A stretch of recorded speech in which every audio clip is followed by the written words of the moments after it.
Praise the Lord. परमेश्वर की स्तुति हो जिसने ये सुंदर अवसर प्रदान किया कि एक बार हम प्रभु की महिमा करें। आइए हम प्रार्थना करें। अनुग्रहकारी दयालु पिता परमेश्वर, एक बार फिर से हम लोग तेरे चरणों के पास आते हैं। आपको हृदय से धन्यवाद देते हैं सुंदर समय के लिए, संगति के लिए, कि प्रभु जी हम तुझ में आगे को बढ़े और तेरी महिमा का कारण ठहरे।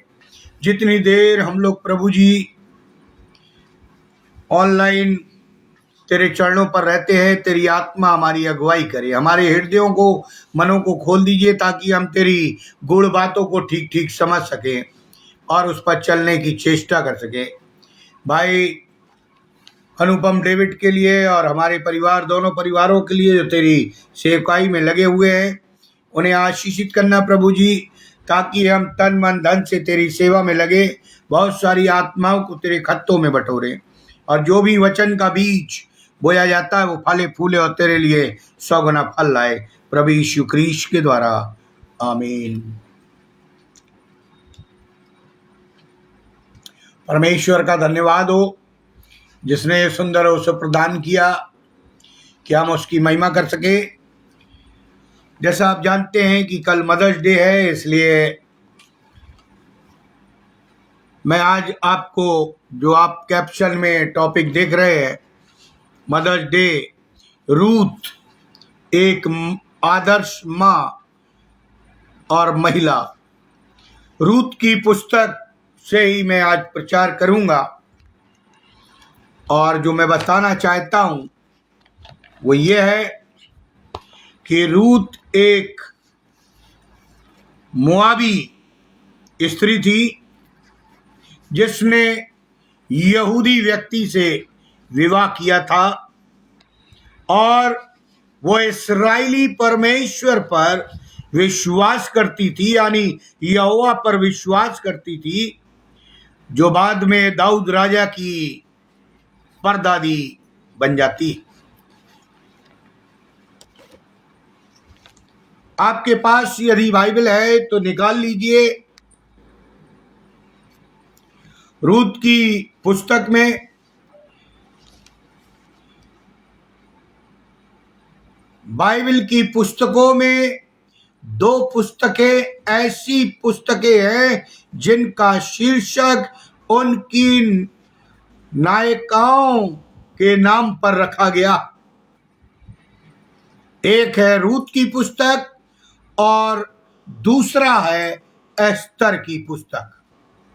ये 2 पुस्तक ऐसी हैं जो उन स्त्रियों के नाम पर रखी गई है, जो उनका नाम है, क्योंकि उसमें उनके आदर्श है, उनका विश्वास है, उनका सिद्धांत।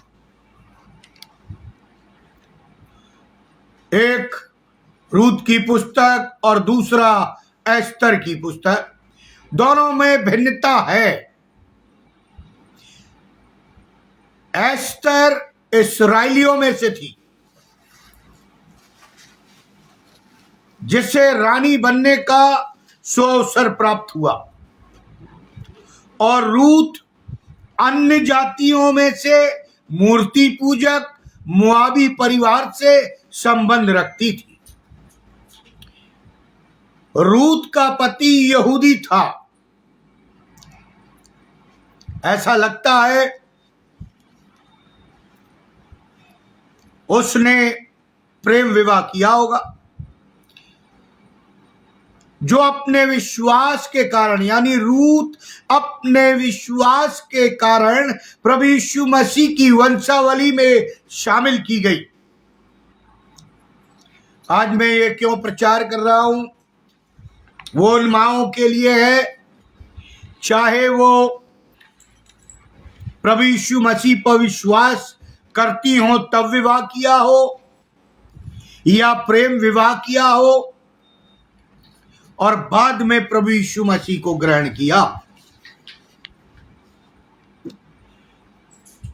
यदि हम रूथ की पुस्तक पढ़ें तो रूथ की पुस्तक का लेखक अज्ञात। कुछ लोग सामुएल को इसका लेखक मानते हैं, किंतु कुछ विद्वानों का मत है कि यह पुस्तक किसी इतिहासकार के द्वारा लिखी गई। कुछ सामुएल को मानते हैं लेखक, कुछ इतिहासकार को। यह पुस्तक के बारे में सही ज्ञात नहीं है कि किसने लिखी है, लेकिन कुछ पहलुओं पर जो रूत के हैं, मदर डे पर जो हम कल मनाएंगे अपनी कलीसियाओं में, उस पर विचार करें।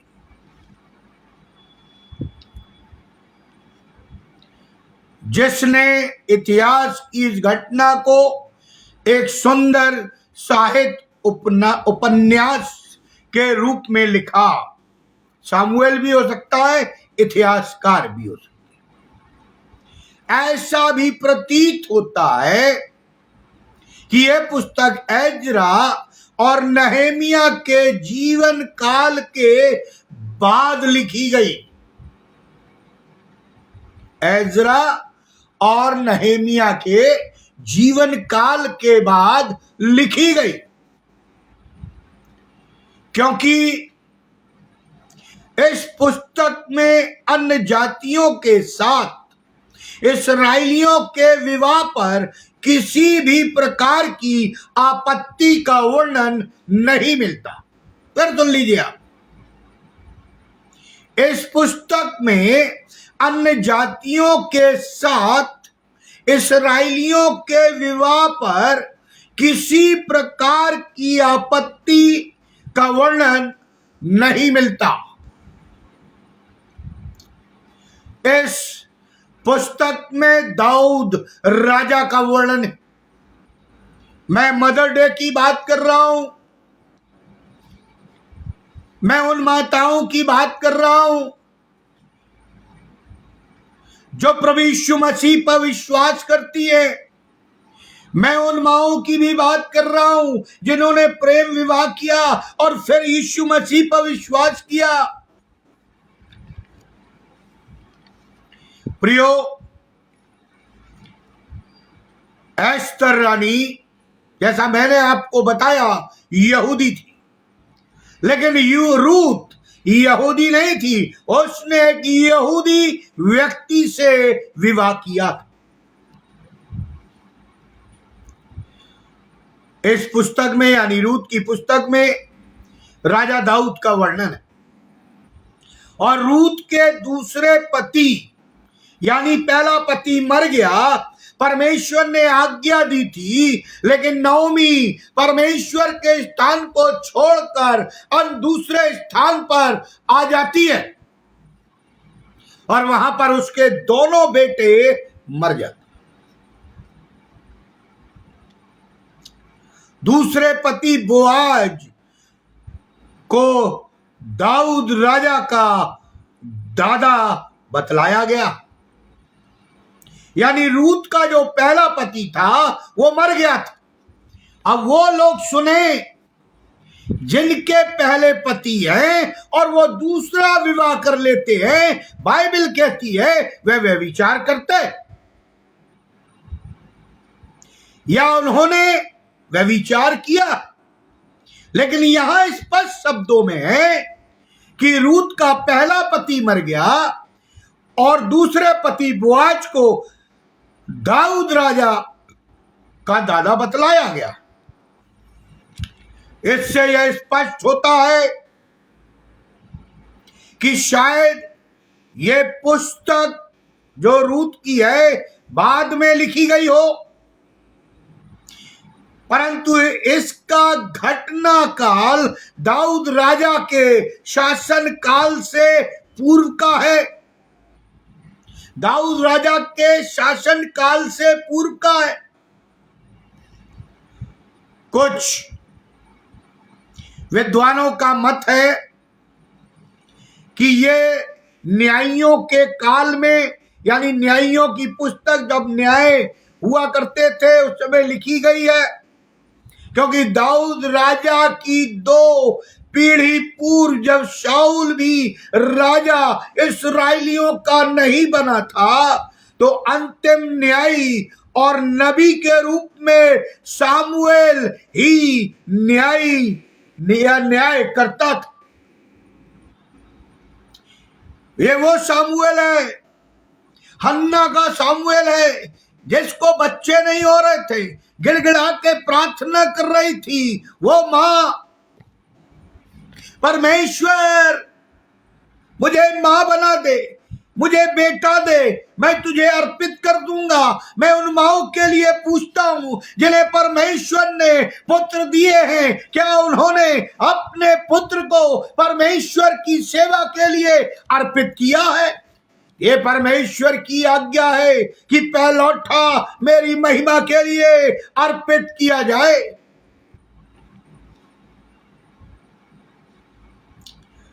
नबी सामुएल ही न्याय किया करता था। ऐतिहासिक परिणाम चाहे ना मिले, किंतु किसी भी कीमत पर रूत की पुस्तक के आध्यात्मिक मूल और सुंदरता को कम नहीं आंका जा सकता, जिसे किसी अज्ञात व्यक्ति ने सजो कर रखा। अब हम नाम पर जाते हैं। कई लोग कहते हैं ना, नाम में क्या रखा है। अब हम नाम पर जाते हैं। प्रियो, रूथ नाम के दो अर्थ, आपके भी नाम के अर्थ होंगे। रूथ नाम के दो अर्थ। पहला अर्थ खूबसूरत लड़की या महिला,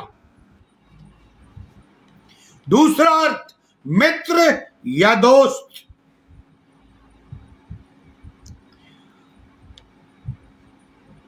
दो 2000 में एक रिसर्च किया गया अमेरिका में, तो पाया गया कि अमेरिका में लड़कियों के 100 सबसे अधिक प्रचलित नामों में से रूथ का नाम 7वें नंबर पर आता है। 7वां नंबर परमेश्वर का है, परिपूर्णता का है, पवित्रता का है, आज्ञाकारिता का है, परिपूर्ण नंबर है। शायद हर एक माता पिता को अपनी छोटी प्यारी बच्ची खूबसूरत दिखाई देती हो, या वे ये कामना करते हो कि वो एक खूबसूरत युवती या महिला या अच्छे मित्र के रूप में जीवन में अपने आप को स्थापित कर सकेगी। रूथ के चरित्र में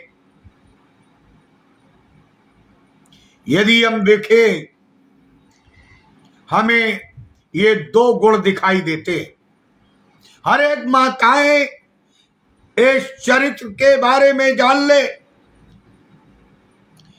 नंबर 1, वो खूबसूरत होगी, तभी तो बोआज की नजर उस पर गई और एक अच्छी मित्र के रूप में उसने अपनी सास नौमी का साथ नहीं छोड़ा।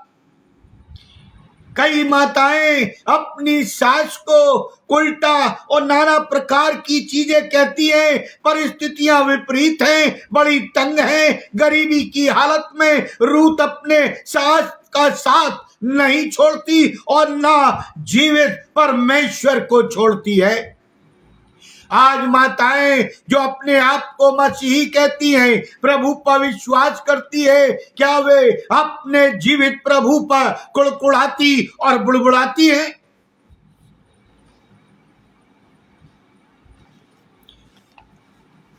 पहला गुण था कि वो खूबसूरत थी।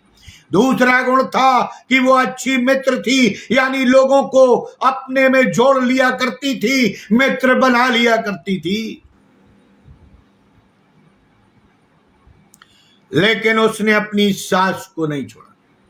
हे माताओं, अपने परिवार को देखो। आज आपकी सास कहां है? क्या आप उनकी सेवा कर रहे हैं? क्या आप उनके साथ हैं? उन्हें माता का दर्जा दे रहे हैं या उन्हें दुत्कार रहे हैं।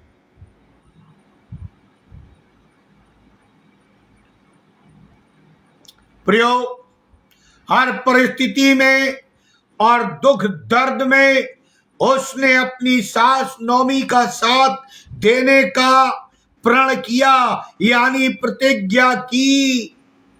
और ऐसा लगता है कि उसके व्यवहार से इस व्यवहार ने नौमी का भी हृदय परिवर्तित किया, जो स्वयं को अपने पति व बेटों के चले जाने का दुख से मारा अर्थात दुखियारी कहने लगी थी। नौमी का अर्थ बताया गया, मारा या दुखियारी, क्योंकि उसके बेटे मर गए थे, उसका पति मर गया था। लेकिन रूत ने, जो अन्य जाति मूर्ति पूजक से आई थी, उसने जब जीवित परमेश्वर को अपना मान लिया, अपना ईश्वर मान लिया, सब कुछ उसने त्याग दिया, वो उस पर भरोसा रखती थी। कुछ बातें आज हम यहां पर सीखना चाहेंगे। रूत के चरित्र के विषय में कुछ गुण बताए गए हैं, उस पर हम आज चर्चा करेंगे। हो सकता है मेरी बात आपको कड़वी लगे, लेकिन बाइबल जो कह रही है वो सत्य है। हर एक घटना जो बाइबल में है वो सत्य है, और जो लिखा है वो बगैर पूरा हुए न टलेगा। पहली बात जो रूत के विषय में है, वो एक जवान विधवा के रूप में अपनी सास के साथ थी। प्रियो, मैंने मां शब्द इस्तेमाल किया है और बाद में महिला। एक जवान विधवा के रूप में रूत, जिसका पति मर गया, वो बहकी नहीं, वो संसारिकता में डूबी नहीं, उसने लड़ाई झगड़ा किया नहीं, वो अपनी सास का साथ देती है। नौमी के पुत्र महलोन और किल्योन अपने माता पिता के साथ बैतलहम से मोआब देश में आए थे, और यहां अपने पिता एलीमलेक की मृत्यु के बाद उन्होंने मोआबी स्त्री से विवाह कर लिया था, जो मूसा की व्यवस्था के अनुसार गलत कार्य था। फिर सुनिए, बैतलहम से मोआब देश आ गए, और फिर एलीमेलेक यानी नौमी के पति और महलोन और किल्योन के पिता की मृत्यु हो जाती है, और मृत्यु के बाद, अमीलेक की मृत्यु के बाद उन्होंने मोआबी स्त्रियों से विवाह कर लिया था। पहले नहीं किया था। जब एलीमेलेक की मृत्यु हो गई तो इन दोनों लड़कों ने परमेश्वर के नियम तोड़ दिए, यहोवा के नियम तोड़ दिए जो परमेश्वर ने मूसा को दिए थे। लिखा है, मूसा की व्यवस्था के अनुसार उन्होंने गलत कार्य किया। महलोन का अर्थ है बीमार सा, जो उसके पहले बेटे का नाम था। किल्योन का अर्थ है समाप्ति होने को है। लिख लीजिए कहीं, महलोन का अर्थ है बीमार सा, और किल्योन का अर्थ है जो समाप्ति होने को है। ऐसा लगता है कि शायद ये नवमी के जुड़वा पुत्र रहे होंगे। मैं जब अध्ययन कर रहा था तो मुझे भी ऐसा फील हुआ। और शारीरिक रूप से बाल्यकाल में कुछ कमजोर रहे हो। आपने जुड़वा बच्चों को देखा होगा, एक बीमार पड़ता है तो दूसरा भी पड़ जाता है, एक को बुखार चढ़ता है तो दूसरे को भी हो जाता है। ऐसा होता है। और जुड़वा बच्चे कमजोर होते हैं और इनके नाम इनकी शीघ्र मृत्यु के कारण को भी प्रदर्शित करते हैं। प्रियो, दो बहुएं आ गई थी नवमी के पास, रूत और ओरपा। ध्यान से सुनिए हे माताओं,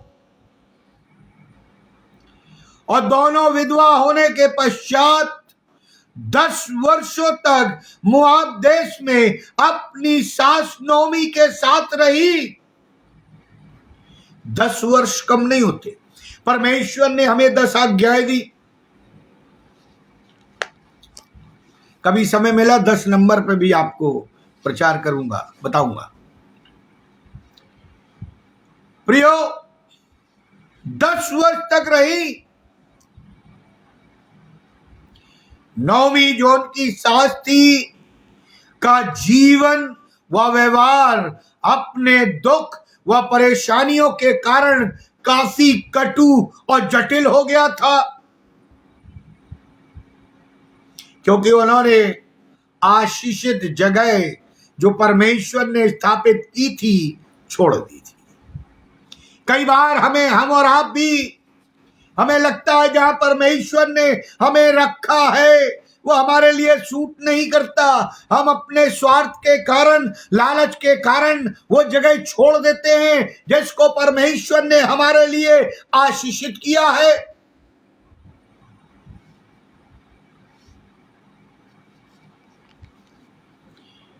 प्रियो, ये बहुएं अपने सास के साथ,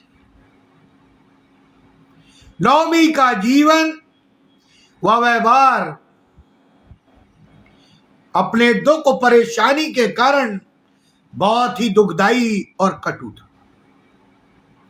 यह बात नौमी स्वयं स्पष्ट करती, इसलिए तो वो कहती है नौमी के नाम से नहीं परंतु वो मारा नाम से जानी जाएगी। मारा, किसने मारा? परमेश्वर ने मारा। दोनों बेटों को मारा, पति को मारा, क्योंकि उन्होंने परमेश्वर के ब्लेसेड जगह को छोड़ दिया था, अन्य जातियों में शादियां कर ली। इतना ही नहीं, ऐसा प्रतीत होता है कि ये महिलाएं काफी गरीबी की दशा में अपना जीवन व्यतीत कर रही थी,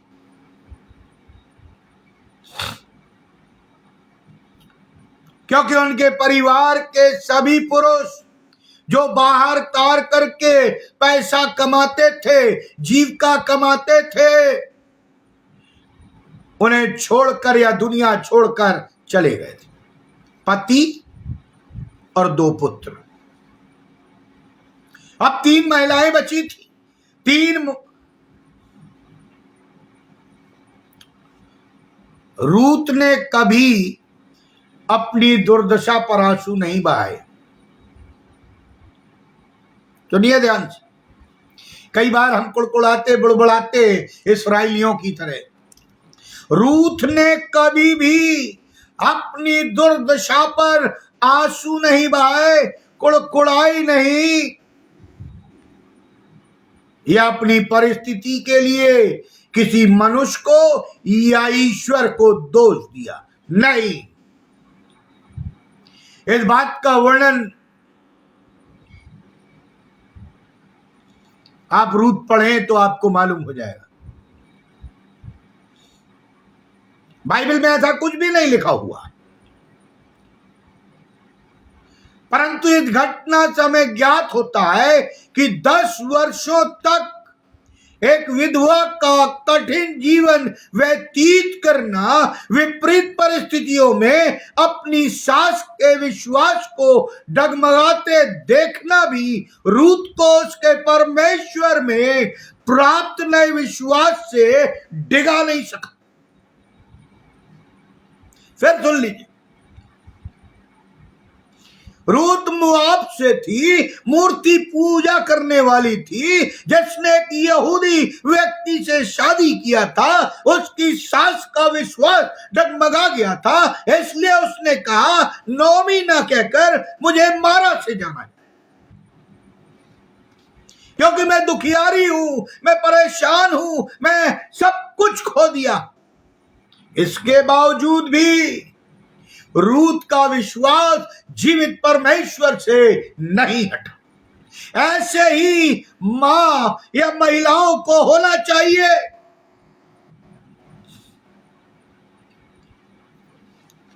हम और आप भी विश्वास से डिग जाते जब हमारी परीक्षा होती,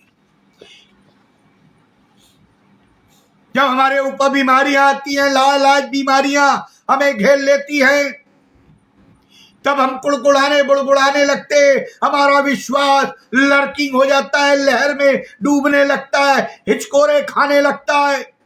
हे परमेश्वर, ये क्या हो गया, ये क्या कर दिया। जब हम मृत्यु की साया में होकर चलते हैं, बीमारियों में होकर चलते हैं, कठिनाइयों में होकर चलते हैं, विपत्तियों में होकर चलते हैं, गरीबी में होकर चलते हैं, तब हम परमेश्वर को कुड़कुड़ाने लगते हैं। लेकिन रूत ने ऐसा नहीं किया। प्रियो, रूत विश्वास में अडिग थी, अडिग थी। क्या आज की माताएं विश्वास में अडिग हैं? बच्चा बीमार हो जाता है, परमेश्वर को कोसने लगती, आर्थिक तंगी आ जाती है, परमेश्वर को कोसने लगती, नाना प्रकार की दुर्घटनाएं घट जाती हैं, प्रियजन दूर चले जाते हैं, परमेश्वर को कोसने लगते। अरे बाइबल कहती है धन्यवाद देकर देखिए, परमेश्वर आपकी परिस्थिति बदल देगा। आप धन्यवाद तो दीजिए। धन्यवाद से यरीहो की दीवार गिर गई, तो क्या आपके गरीबी की और नाना प्रकार की परिस्थितियों की दीवार परमेश्वर नहीं गिरा सकता? विश्वास करना है। दूसरी बात, रूथ जो थी बुद्धिमान और सही निर्णय लेने वाली स्त्री थी, मां थी। रूथ को अपने समय, अपने काल की परिस्थितियों के अनुसार इस बात का ध्यान था कि अपनी विधवा सास के साथ रहकर ही उसका जीवन सामाजिक व मानसिक प्रताड़नाओं से मुक्त रह सकता है, क्योंकि जिस यहोवे पर, परमेश्वर पर नौमी उसकी साथ विश्वास करती थी, वो सर्वशक्तिमान है। ऐसा लगता है रूत ने आश्चर्य कर्म देखा था, क्योंकि नौमी चली गई थी जब अकाल पड़ा था। उसका निर्णय क्षणिक नहीं था, या पल भर का नहीं था, 1-2 दिन का नहीं था, किंतु लंबे समय की सोच और विवेक की शिक्षा पर आधारित था। आज कितनी माताएं हैं अपनी सास से प्रेम नहीं करती, लेकिन ओर्पा और रूत प्रेम करती थी। कितनी माताएं हैं जो अपनी सास का बना हुआ खाती नहीं, उनसे पानी नहीं लेती, उन्हें दुत्कारती हैं, लेकिन रूत ने अपनी सास का आदर सम्मान किया। प्रियो, ये अन्य जाति से आई थी, मुआबी स्त्री थी, मूर्ति पूजा कर, लेकिन जब इसने अपनी सास को जीवित परमेश्वर पर भरोसा रखे देखा और जब इसने विवाह किया तो ये पीछे बातें छोड़ दी और जीवित परमेश्वर पर विश्वास करने लगी, और इसका विश्वास अपनी सास से ज्यादा यहोवा पर था। यही कारण था कि वो चिंता मुक्त थी। यही कारण था कि अपनी सास के विश्वास को दृढ़ करने के लिए ये अपने विश्वास में भी दृढ़ थी। यही कारण था कि वो उस वंश से जुड़ना चाहती थी जिससे प्रभु यीशु मसीह आने वाला था। इसलिए इसने बुद्धिमानी का निर्णय लिया। प्रियो, परमेश्वर हमें और आपको भी समय देता निर्णय लेने का, लेकिन ज्यादा समय जो बच्चे रहते हैं माता पिता के पास, माता के पास, लिखा है यहूदियों में 12 साल तक माताएं अपने बच्चों को शिक्षा देती थी। यीशु मसीह को भी यूसुफ और मरियम ने 12 साल तक शिक्षाएं दी। यहूदी मंदिर में ले गए, यहूदी प्रथा के अनुसार उसको मंदिर में ले गए। आज कितनी माताएं हैं अपने बच्चों को अपने साथ अच्छी शिक्षा बाइबल की देकर कलीसिया या चर्च में ले जाती है। वो यह है कि माताएं ना तो खुद जाती हैं ना उनके बच्चे जाते हैं, इसलिए तो कलीसिया खाली और ना उचित शिक्षाएं दे रही हैं। बच्चों को मोबाइल पकड़ा दिया, अपना बिजी हो गए। प्रेयर की वेदी नहीं है, बाइबल अध्ययन नहीं है, उचित शिक्षा नहीं है, और बाद में कहते हैं पादरी साहब हमारे लिए प्रार्थना करिए, हमारे बच्चे हमारी नहीं सुनते।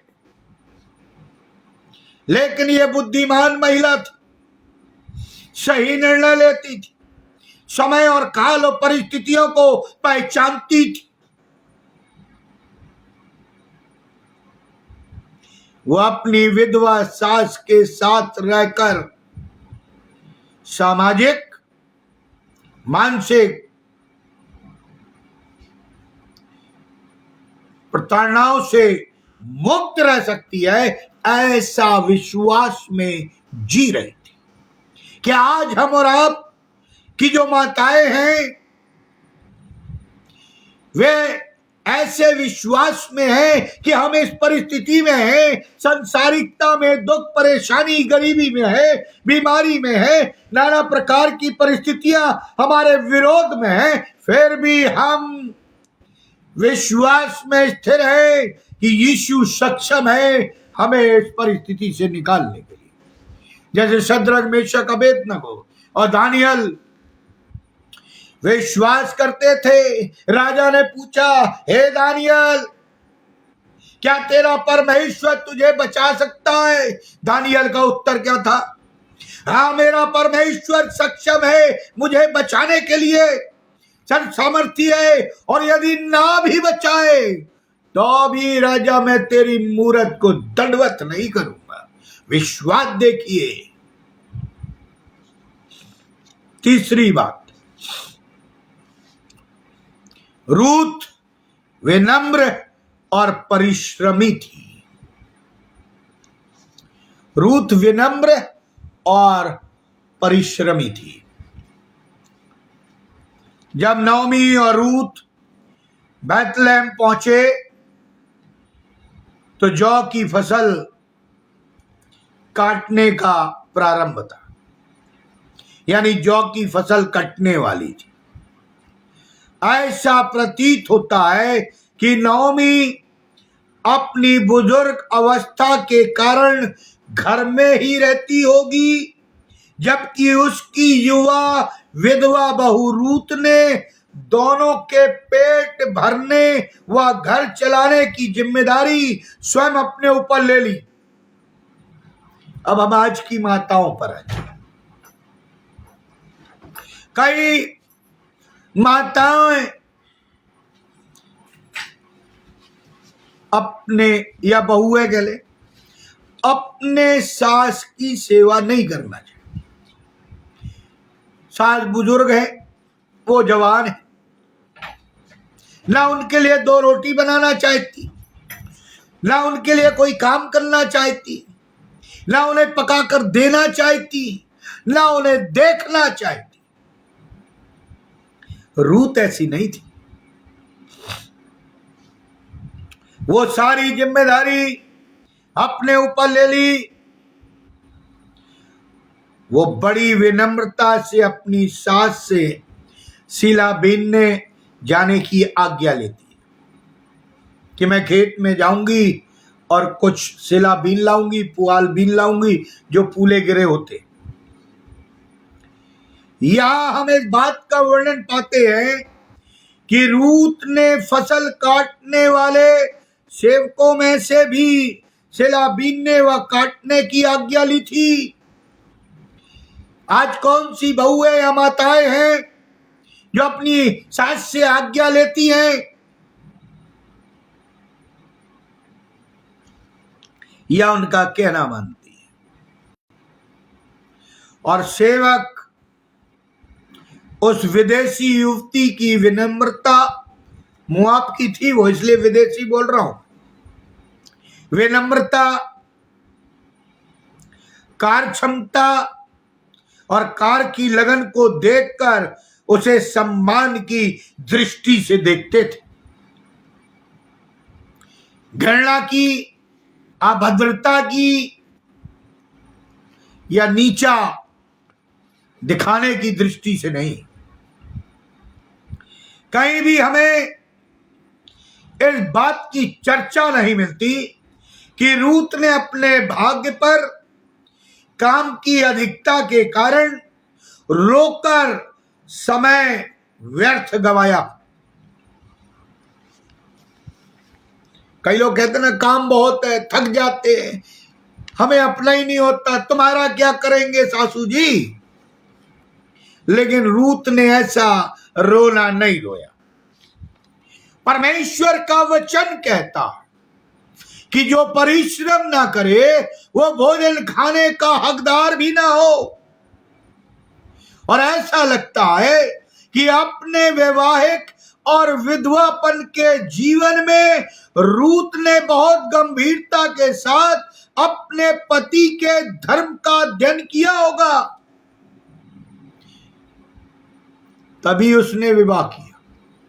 पति के धर्म का जो यहूदी था अच्छी तरह गहन अध्ययन किया होगा। जबकि खेत के मालिक ने रूत के परिश्रम और सेवा के संबंध को चुना तो उसने उसे गरीब स्त्री के रूप में नहीं देखा।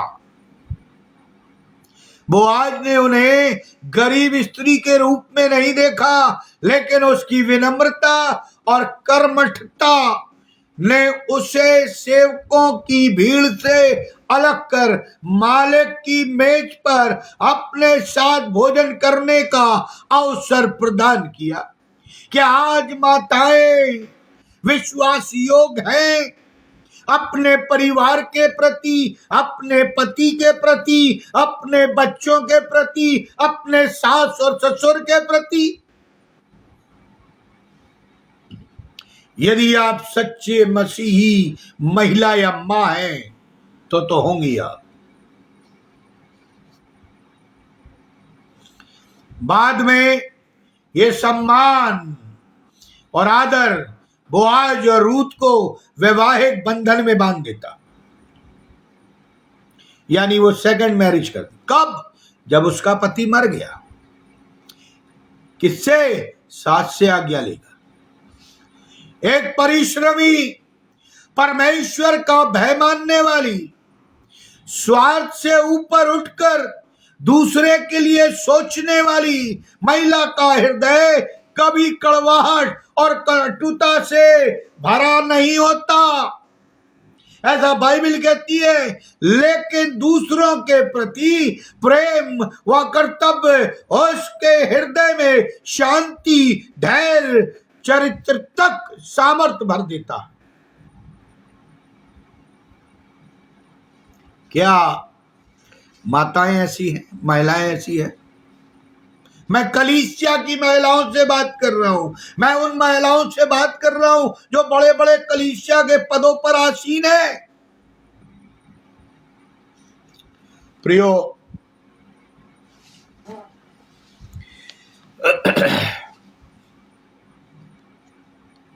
बहुत गंभीर समस्या है हमारे कलीसिया में। क्या? ना तो मैं सबकी बात नहीं कर रहा हूं, लेकिन कहते एक मछली सारे तालाब को गंदा कर देती।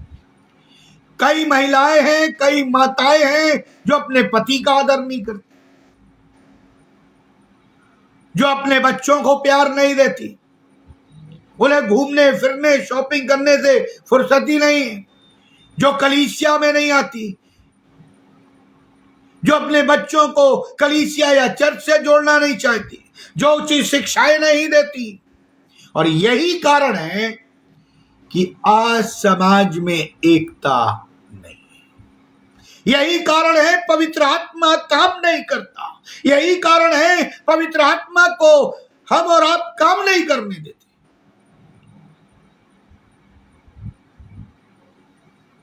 प्रियो, रूत का हृदय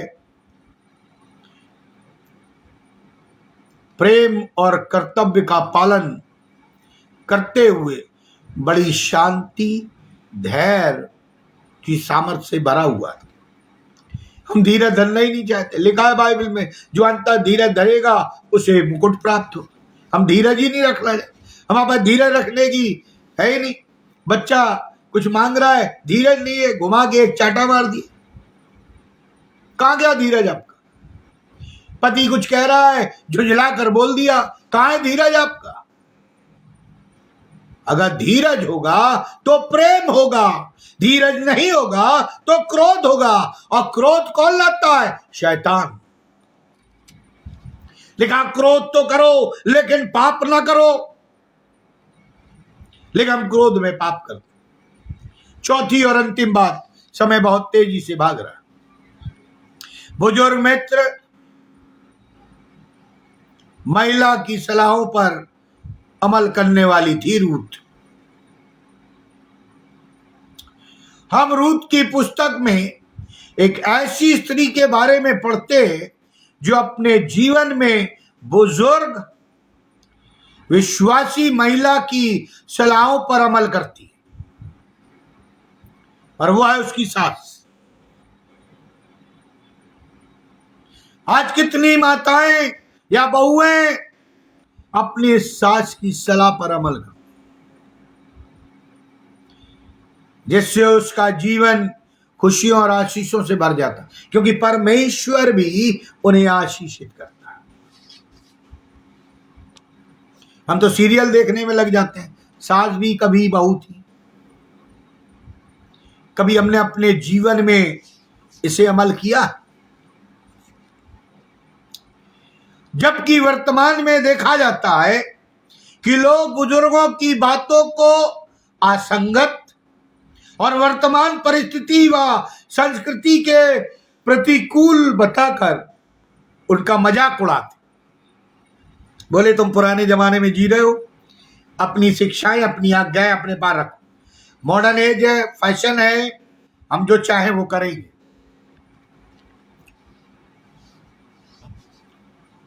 और निश्चित रूप से वे उन सलाहों के विपरीत ही कार्य करने का प्रयास करते हैं, जिससे परमेश्वर का कोप उन पर भड़क जाता है।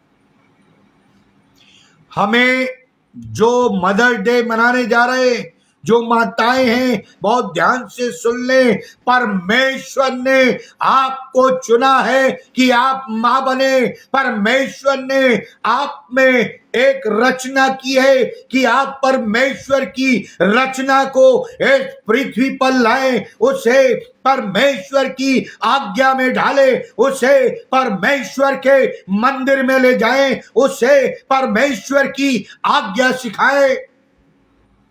अगर आप मां महिला होकर ये कार्य नहीं करते तो आप मसीहत के लिए कलंकित हैं। आपको सम्मान करना जरूरी है, आपको प्रेम करना परिवार से, बुजुर्गों से जरूरी है, बच्चों से, पति से जरूरी है, क्योंकि बाइबल में लिखा है स्त्रियां ही घर को बनाती। अब मैं अपने कंक्लूजन में कहना चाहूंगा, रूत की पुस्तक के द्वारा परमेश्वर ने प्रभु में स्थापित कलीसिया और प्रभु यीशु मसीह की दुल्हन के रूप में प्रतिपादित छवि की झलक दिखाई देती।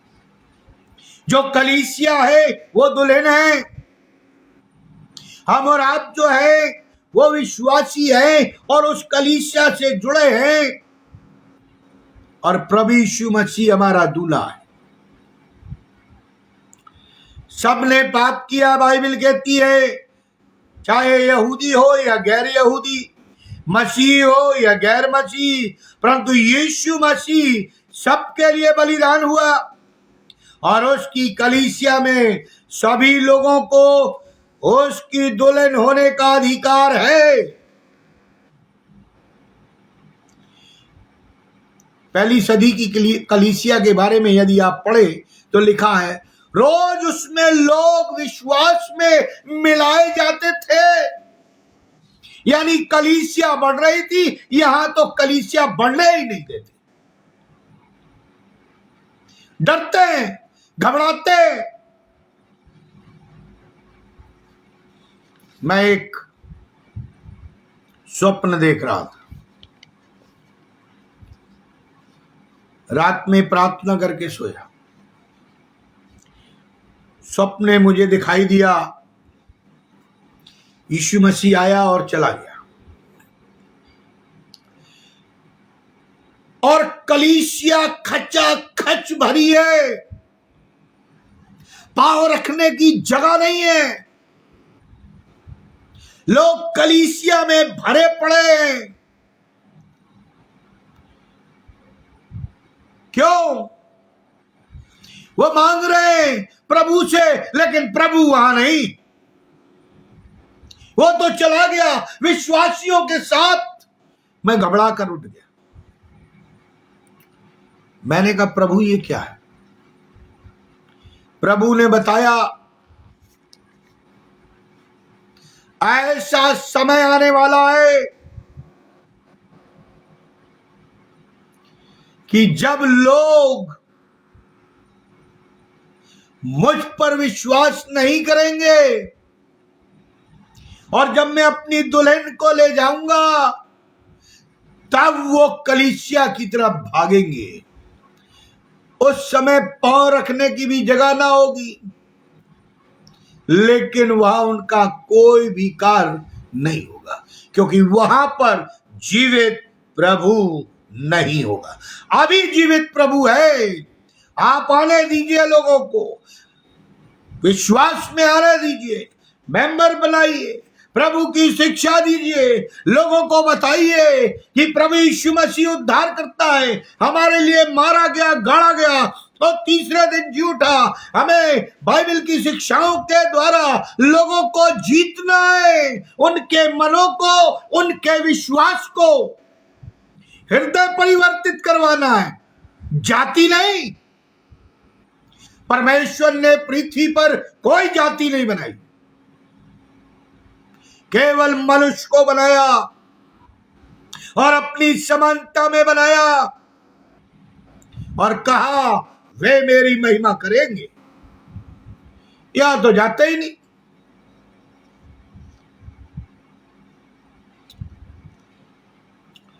स्वार्थ रहित विश्वास योग्यता ही कलीसिया का आधार है, जिसके द्वारा हम प्रभु यीशु मसीह में सच्ची प्रसन्नता पा सकते हैं। परमेश्वर और कटनी के मजदूरों या कलीसिया के अगुओं का संबंध और बोआज के सेवकों के संबंध के द्वारा भी स्पष्ट होता है। आज आत्माएं हैं, हिडन मसीह है, लेकिन किसी की हिम्मत नहीं कि उनके घर जाके प्रार्थना करे। डरते हैं, घबराते हैं। आप उन विश्वासियों को जो हिडन है अपने विश्वास से, अपनी प्रार्थना से अपनी ओर आकर्षित करिए। कितने लोग रेडियो के द्वारा प्रचार सुनकर बच गए हैं, उन्हें संगति नहीं मिली। कितने लोग टेलीविजन के द्वारा, कितने लोग मोबाइल के द्वारा, कितने लोग टेक्नोलॉजी के द्वारा प्रभु में आ गए हैं, उनको संगति नहीं मिलती और वो हमारे बीच में आते हैं तो हम नकार देते हैं।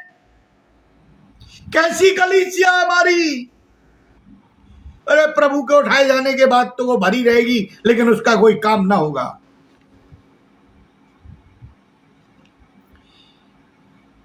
हम नए आने वाले पर उसका ध्यान रहता है और उसकी सुधि व्यक्तिगत रूप से वो लेता है।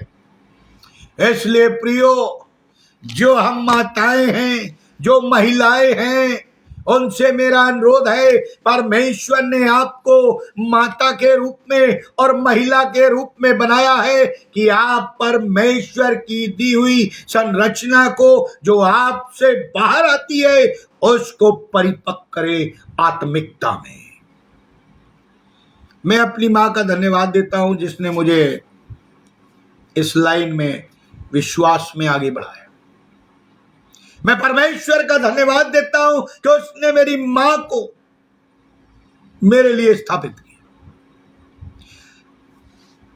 मनुष्य को अपने माता पिता चुनने का अधिकार नहीं है, ये परमेश्वर चुनता है।